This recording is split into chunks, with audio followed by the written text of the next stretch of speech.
Hey, Gang AV here, and welcome to my, well, I guess it's not a review, it's more me showing off, really. But, it is by request, at least. So, basically, welcome to my video of me showing off my, custom knights so far from the Boss Fight Studio line. Basically, in a nutshell, I had shown off, this guy right here, just very briefly in one of my videos to demonstrate a way for you to store potions onto a figure, and I'll bring that up too in this video as well when I get the figure out. But basically, somebody had commented and asked if they could have a closer look of the figure, and I said sure, why not? And I figured while I'm at it, I'll show off the rest of my knights too, just to make the video a little bit more worthwhile for everybody to watch. In a nutshell, Boss Fight Studio, Vitruvian hacks, as I've explained in most of my boss fight videos so far. Hacks is basically an acronym that stands for Highly Articulated Character Kit System. And that basically means that you can dismantle the figures with ease. They actually take paint very well. You can buy accessory sets and mix and match parts and so on and so forth to make your own characters. And even though I've never really customized before purchasing this line, I've come to really enjoy doing it. It's a lot of fun. It's very relaxing. It helps take your mind off of the stresses that you endure in your everyday adult lives, and I like the results too. Helps diversify my collection and my army of knights. So anyway, before I continue rambling on, I guess I'll introduce you to the custom figures I've made so far. These are just knights. I do have other custom figures specifically associated with other Boss Fight Studio parts and accessories, which I will show off in future videos if this one proves to be popular. So anyway, the very first one I made was this guy right here. And he is affectionately referred to as the Crimson Nightmare. This guy basically started out as an all-black, blank knight figure, and I painted all the details and everything on him. Actually, I have just recently gotten stickers, so I can actually put some detail on there. I didn't have a chance to do it before this video, so I'll get to that when I'm done. But anyhow, just like the name suggests, and I've mentioned in previous videos before, all these little parts, come off, and you can pick and choose which ones that you want to have on the figure. So I just picked and chose which ones I wanted and painted them accordingly. I chose red and gold for this particular guy, and I gave him the head off of one of my skeleton figures. I specifically chose the skeleton figures because they have the opening jaw, and I think that makes him look a little bit more creepy. And since his name is the Crimson Nightmare, creepy is what I was going for. So, love the way he turned out. I think he looks great. I really took my time to do all the trim in gold first, and then I went by very patiently and painted around it with red. That's how I got all those tight lines. Turned out very well. And of course, I gave him a black wash on the face, especially to pull out the details and all the intricate sculpting in the skull. Sorry. It's out of focus there. Really makes all the the nooks and crannies in that sculpt pop out. And then I spray painted it with not painted it, but I sealed it with an aerosol gloss acrylic. It's clear. It comes on. It dries a little shiny, and since he has armor on, I figured that was the best bet to go. He is the first custom I made for the Knights aspect of my collection. I really love the way he turned out. And I used all boss fight accessories on him as well. So there's nothing, everything on here you can get at the boss fight store, basically. So that's the Crimson Nightmare. The next one I did was the Black Knight. And the only thing different on the Black Knight, I believe, was his sword. I took this off of another figure. I just really liked the way the hilt and the handle look. I didn't do any paint on this or anything. I believe this was just how the sword came. But his color scheme matched perfectly for everything else. So basically, this was this was not a blank figure. This was a Knight of the Accord that I repainted. You can actually still see evidence of that. Like if you look up in his joints, you can see like the gray from the hinge for the original figure and whatnot. So I repainted this Knight of the Accord black and red, and I did the same method as I did on that guy. I just went in and I painted all the red first, and then I went back and very carefully painted around it in black.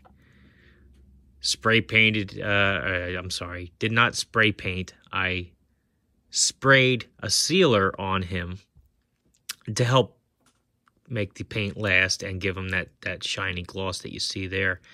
For his head, I gave him the spare head that came with the Knight of Asperity. I really like the red face paint on him. And I also took this head from an Army of Darkness figure, like an Army of Darkness Deadite zombie. The peg hole works fine, and I can swap that out for there to make him an Asperity Knight as well. Like a transition Asperity Knight. This sticker I actually got from a whatchamacallit. Believe it or not, it came from a sticker sheet that I got from Guitar Hero. One of the stickers that you're supposed to stick on your guitar way back when. Dug that out of my storage box and seemed to fit the part. So, but anyway, I love the way he turned out. I really think the red highlights on this figure really pop with the black, and I'm very pleased with how this guy came out. He's paint job wise, he is my favorite. Let's see. Next, I'll put his shield on later. I don't want to scratch the paint. All right. So, next we'll go to my Accord Knight Paladin.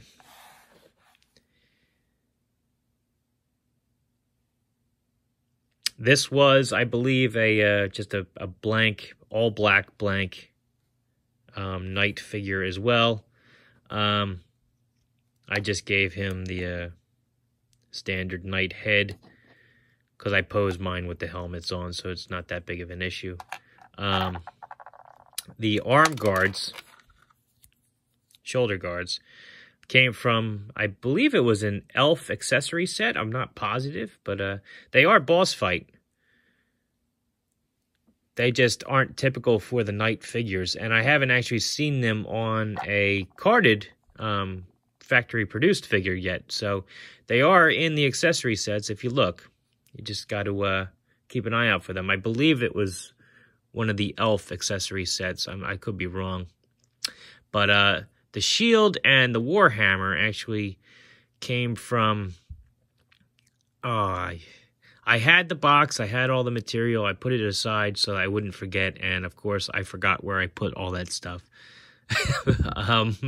I know I saved it, but I don't know where it is. I believe it was like AOI something, weapon accessories for the 1/18 scale. They very well sculpted and detailed. A little bendy plastic, so they get a little warped easy. But besides that, they're very cool. It started out as like a Kickstarter type thing. It wasn't an official Kickstarter, but it was definitely a, hey, you pledge this much, if we reach our goal, we'll produce it type of deal. And it may have been made available through Locker Toys, if I remember correctly. I forget, though. Please don't quote me on that. I did it so long ago. I don't remember the fine details. But needless to say, I got a lot more stuff to use with my knights through doing that. So this is one of the shields that it came with it. I just did some paint job to make it match. The hammer I didn't do anything with. That's how the hammer actually came.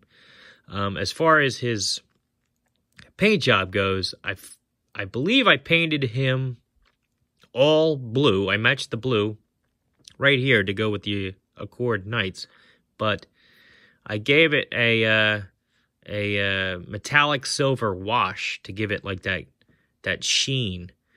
And I figured if he's going to have robust arm guards like that and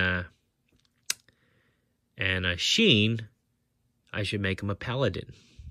You know, make him stand out while standing with the rest of the Accord Knights. I want to put a cape on him too, and I will just get a piece of fabric that more or less matches this and glue it to the back of these flared shoulder guards. I think it'll look a lot better with a cape. I just haven't gotten around to doing it yet. And quite frankly, even though I love fabric on my figures, working with fabric is not my strong suit. So the one time I did try to do it, it didn't go so well. So I will get it done eventually, though. I'm stubborn that way. So that was my Paladin. And I will say this, these arm guards don't stay on that well. They need deeper pegs to fit into these peg holes. That's my one gripe with them. Next is my Yellow Knight. This, I believe, also was an all-black Knight blank that I had purchased. And I just painted him in yellow with some brown highlights for the brown and silver highlights for the rivets and the belt and whatnot.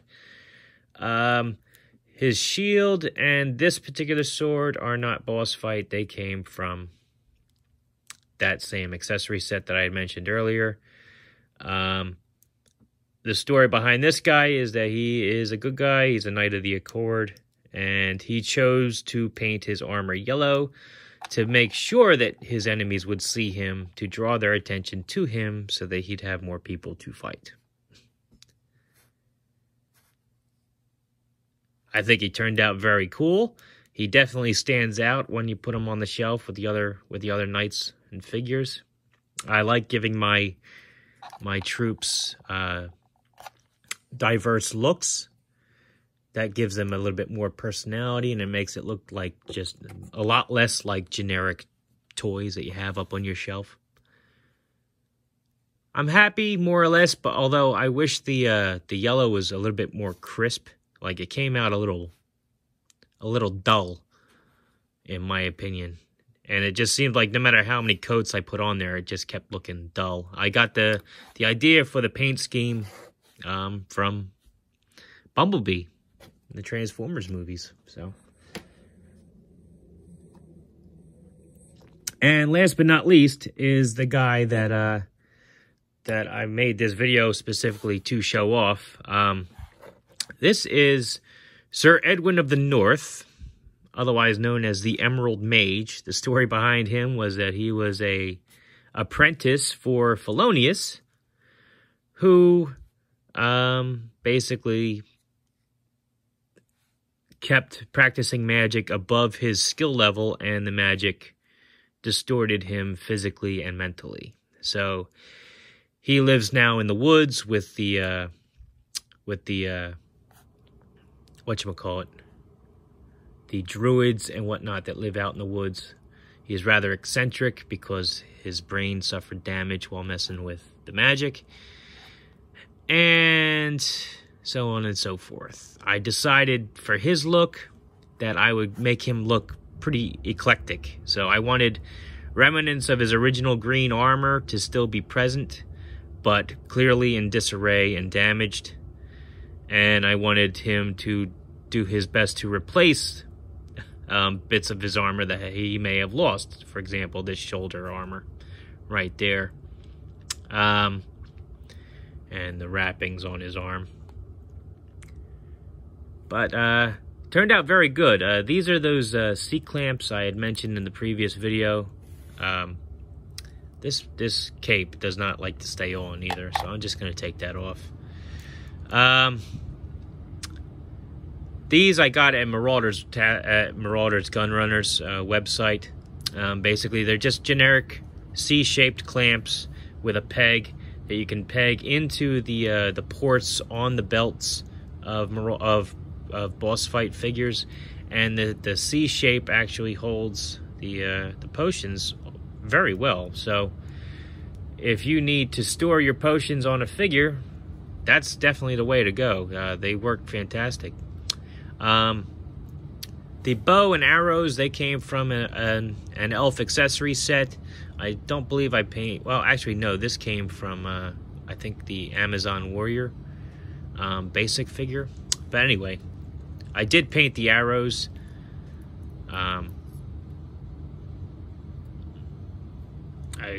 believe they came in brown, so I painted them to have a better, more wood-like color to them, as well as painted the tips and the feathers on the back. I painted the belt various different colors to make it look like it was functional. I chose for brown and green for the most part on this guy, just because I know he's living out in the forest. He's got an extra spell book. I got the antlers off of a dollar store reindeer. I just cut them off and glued them onto a faceplate. When I painted his face, I purposely left his eyes blank. Just because he was damaged by the magic that he used. All in all, turned out very cool, I think. His axe and this axe down here are both from that same accessory set. And it's very cool. I even used the Dremel to put a gash into his chest and here, and then painted it silver as though he had taken a blow. And same with his helmet. His battle damaged. Very cool. Aesthetically, I think he's my favorite, just because he turned out better than I thought he was going to. Yeah, like I said, this doesn't like to stay on there, just because I have too much going on. I mean, it's not the cape's fault, I don't think. It's more the fact that I'm trying to use the cape with this arm guard, with the quiver, with his helmet. So there's a lot going on. It's the weakest link. So anyhow,